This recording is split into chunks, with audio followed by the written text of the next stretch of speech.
yana bitta 100 bar beradigan, hatto ko'pchilik bilmaydigan narsani aytaman sizlarga.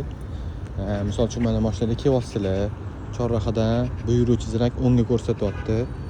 Sizlar agar to'g'riga o'tib ketib qolsanglar, orqaga qaytsanglar, уже 100 bal jarima olasizlar. O'ngga buyuruvchidan sraz o'ngga qaytish kerak. Zadniga urish mumkin emas bu joyda ko'rsatsa. Endi katta urish mumkinligini hozir ko'rsataman mana. Garaj gruzoylarniki o'ngga kiradi deb qo'ygan. Keyingisi gruzoy avtobus to'g'riga degan. Shu yengil mashina kiradigan joy. Imtihon markazida ham yengil mashina degan zinak yo'q. Shunga ahamiyat beringlar. Mana burilib kiryapmiz. Uzuq-uzuq palasa boshlanyapti.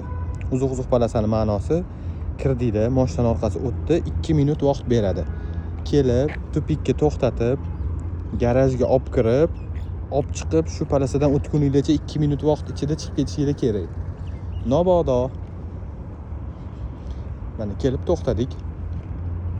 To'xtagandan keyin orqaga yurayotganinglarda o'ng tomoninglar shu palasaga taqalib qolsa, bitta oldiga orqaga olib kirib ketish mumkin.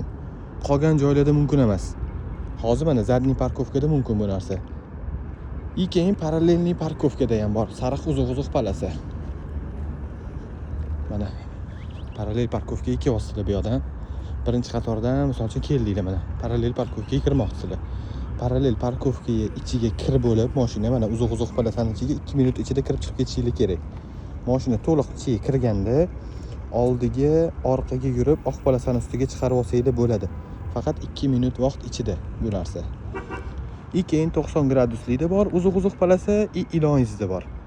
4 ta joyda orqa oldi qilib yurib ketish mumkin. Faqat 2 minut vaqt beradi, 2 minut vaqt ichida qilishingiz kerak.